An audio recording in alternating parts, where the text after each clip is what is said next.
Um, so for the next 20 minutes, what I want to do is explore the different ways that texts are framed as a kind of body or life. And I want to consider how abortion specifically is used and intervenes in those kinds of framework. As Emily mentioned, I've looked at this in greater depth in my other work to date. And that's from a more expansive overview perspective and, yes, taken in 19th century literature as well. But what I want to do today in this talk is just consider one of the aspects of what I'm going to call the abortion trope, and think about how abortion as a figurative principle subverts questions of temporality, history, and even the relationship between life and death. The first thing that I think it's important to know is that I'm using Biotext differently from recent studies in autobiography and life writing. So I'm thinking here about the work of George Bowring, for example, or older work in post-feminist incarnations of autobiography and the idea of writing through the body. Instead, what I'm doing with this term is thinking about the text as something that might or might not be considered to be live. And I think it's also worth mentioning that this idea goes beyond just textual ideas and working with text. There's a lot of work now, I'm thinking, for example, about W.J.T. Mitchell, that looks at the life and death of images and the agency that they have to act on us. So, of course, this means that I'm thinking about a longer history of using tropes of human life in order to conceptualize texts. And this includes the relationship between author and reader, for example, and kind of all different kinds of figures involved in the composition and reception of a text, such as, for example, the role of the editor as well as the author, as well as the reader. And reproductive tropes in particular have been, and they continue to be, quite pivotal and prevalent in this regard. Perhaps more than any other would be the trope of birth. So the idea that a text is something that the author gives birth to. And this idea of giving birth to the text can be an authorial trope regardless of gender, although that can be a kind of sticking point, which I can talk about afterwards, possibly. So critics such as Terry J. Castle, Susan Stanford Freeman, Susan Gubar have highlighted the employment of birth metaphors in literature throughout the Western literary canon. Castle's work in particular is good for a survey of this, as it stretches beyond the 17th to the 19th century, well, early 19th century, should be said. But framing the text as alive, I would argue, invites a kind of curious and at times challenging relationship between life and art. And art's apparent autonomy, for example, is one of the key ways in which we can think about this, and that is problematized. And of course, what I'm arguing is that what's received less attention, but it does continually reappear throughout literature and contemporary criticism, in fact, historical criticism even, is that there's been a parallel abortion trope that authors and critics have employed. And this is a trope that subverts the relationship or even opposition between life and death, disrupting linear history and the idea of living beyond both of those ends. Looking specifically at contemporary critical interpretations of texts in which abortion can be seen as something of a backbone to these studies, various themes do appear and reappear. So this includes, for example, the failure of editing as a book abortion is structured like the figure of apostrophe, abortion reading, calling for a kind of split perspective reading, the use of abortion as a metaphor for censorship, or as a theme that illustrates and orients at the end of history, which of course is what I'm going to talk about now. So this idea of the end of history and how abortion as a trope might disrupt that, one of the texts that comes out in is Jean-Michel Rabate's reading of Beckett's Endgame. And in that, Rabate actually quotes the idea of an abortion of death as challenging or condemning what he refers to as the post-apocalyptic, post-Holocaust situation.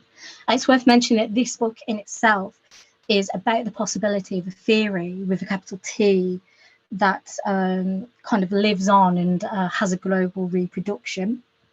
And abortion reappears within that book. So in a later chapter, Rabati looks at James Joyce's Oxen of the Sun and talks about, in fact, his own experience of being on a pro-choice march, and when there was a lull in the march, starting the chant of James Joyce pro-choice. I think Rabati's premise is compelling because not only does it challenge the idea of death as a terminal endpoint that's unavoidable, but at the same time, abortion is working here to disrupt the very temporality of paradigms of birth, life, and death. So the phrase abortion of death uses abortion not in the sense of death taking place at all, but he refers to it as non-death, but within a conceptual logic that exceeds any straightforward binary between life and death in the first place. So non-death here is not the same as life. And there's a felt need for Rabati for a different source of reference that can work with that conceptualization. And that's where the turn to abortion comes from. And other uses of abortion echo this kind of atemporal logic. For example, John Shadd's essay on Graham Smith's Waterland, which is in fact titled The End of History, argues that Swift's novel subverts the end of history and kind of distinguishes the post-apocalyptic condition, turning to Mary's abortion within that novel. And as you can see from the quote I have there, describing this Mary's abortion as the event which, in the first and most obvious place, articulates the post-historical conviction that nothing happens in Mary's abortion. It is, moreover, a scene in which what the future is made of is thrown into a bucket. So abortion is read in Shadd's essay as a metaphor for the possibility of an after of the end of history. But at the same time, nothing that exists beyond that after. So there's a paradox there. And abortion therefore betrays a sense that the end of history and of death might not, in fact, be an end at all. So the kind of terminality of either of these conditions are finally defeated. So seeing death through the lens of abortion has the paradoxical potential to suggest points at which death might be both and both not taking place simultaneously. And again, going back to this idea of the post-historical void, we can cite other examples of this. There's an essay by Christine C. Hawke on T.S. Eliot's Wasteland, where the poem's success is said to hinge on or imply the failure of history, in which, and I quote, the voided womb voids historical understanding, indeed even history itself. But it's important to bear in mind that each of these readings are as concerned with texts as they are with those questions. So on the level of text, abortion becomes something that figuratively ensures the text's survival. Here I turn to the work of Kevin Newmark and his reading of Proust's À la recherche du temps perdu. And in this particular reading, abortion is said to be by Newmark an allegory for memory that ensures the survival and rebirth of the text. It signifies a recuperative break, and it's impossible to separate it from the degree to which literature, language, and art can be said themselves to be living or life-giving. And this is a question that appears in what might be the canonical work on the relationship between abortion and figure, Barbara Johnson's closing chapter of A World of Difference, where she argues that the abortion debate, contemporary itself, is structured something like or akin to the figure of apostrophe, and in fact has a relationship to it. And again, you can see in Barbara Johnson's work, thinking through these questions of language and literature as life-giving. Is there any inherent connection between figurative language and questions of life and death? It becomes impossible to tell whether language is what gives life or what kills it. So I would argue that it shouldn't be so curious that many of the uses of abortion as an abstract textual principle either come from a theoretical study or are concerned with the idea of whether there is life after theory. And a book with that very name, Life After Theory, which was a conference of Derrida in 2001-2002, talks about Anna Cloufon as the most fitting figure for the idea of living on at what might or might not follow. But there are other figures that I've found in my studies that reoccur with abortion, the abortion trope that aligns with. So, for example, allegory, apostrophe, as mentioned, chiasmus, and at times catechesis. And Castle's study of the birth trope points to this relationship between the birth model and developments in critical theory that are said to have occurred at the same time. And she describes it as symptomatic of the larger transformations in aesthetic theory itself. So there are, of course, we can see different ways in which abortion reframes literary and textual questions. The materiality of the text is produced undercuts an author's claim to things such as authorial sterility, death, or failure. And the reader's relationship to the text is also critical to these questions. The idea that readers are called upon to complete a text, for example, or in effect consummation with it. These are called into questions or are more challenging when abortion is a figure within the text, structuring it, or the theme. So where does this leave the biotext as a possible biotextual hazard, as mentioned in my title? Now, in part, I guess I kind of set that up as something of a misnomer, but it does have some kind of cachet, because ultimately framing texts as biotexts, as something that, you know, as things that have a kind of life, brings with it challenges and, I would say, even pitfalls. In the first instance, abortion precisely demonstrates how complex the relationship between a text's life and or its death can be. Positing abortion as an antonym of birth or an opposite to it is at the very least a logical sleight of hand that underappreciates the unique nuanced characteristics of abortion as a trope. So the biotextual hazard in this instance would be in reinforcing a conventional opposition between abortion as an opposition between life and death. And actually this occurs quite interestingly in Plato's notion of the pharmakon and Derrida's reading of it. Abortion in both of those essays, because Derrida picks up on Plato's point about the midwife, is again used as a literary trope in thinking about, obviously, in this case, the relationship between writing and speech. But as you can see from the quote from Derrida, it's said that transgression is not thinkable within the terms of classical logic, but only within the graphics of the supplement or of the pharmakon, of that pharmakon which can equally well serve the seed of life and the seed of death, childbirth and abortion. So you can see in that kind of analysis and idea that life is aligned with childbirth, death is aligned with abortion. I'm still working through this, but I find this fascinating that, you know, one of the key, if not the key thinkers in undoing binary oppositions, particularly around questions of life and death, is kind of reinstating those kind of antagonisms. So the urgency in this sense, you know, the biotextual hazard, is because we might miss something important that's happening within a text or within its composition or reception by not thinking through these nuances, by not unpacking them. So there's a danger, or at the very least a missed opportunity, in trying to fully understand a text, in simply reducing abortion to the negative face of birth.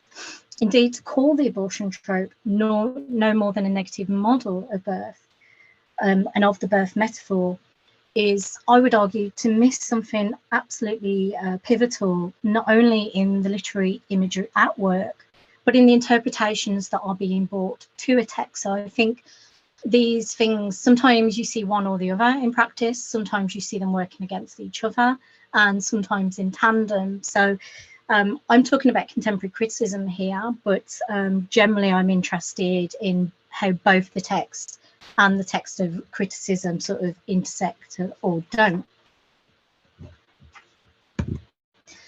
But finally, what I think is just as pressing are other analogies of abortion that I haven't had time to touch on here, but are quite interesting.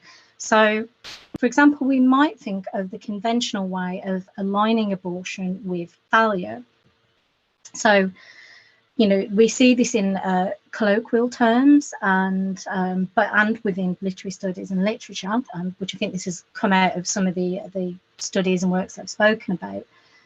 And it's this question of the extent to which abortion can be aligned with failure, because in this sense, it's dependent on a very specific teleological perspective or idea of development, which at times, perhaps not always, but at times, abortion as a figure undercuts. So in other words, abortion subverts the distinction between success and failure also, as much as it does those between history and its end, life and death. It's worth adding that in part, I think this is etymological. Going back to the source and use of abortion as a term, because historically abortion was distinguished from miscarriage by agency, by the idea of an abortion in the sense that we might understand it now as termination, as something that's procured. And I'd point you, it's really interesting, to the 18th century anonymous poem, Epitaph on a Child Killed by Procured Abortion. So that's a really good example of that, those kind of ambiguities in play. But actually those ambiguities still do come up in contemporary critical uses of abortion, and there can be a slippage.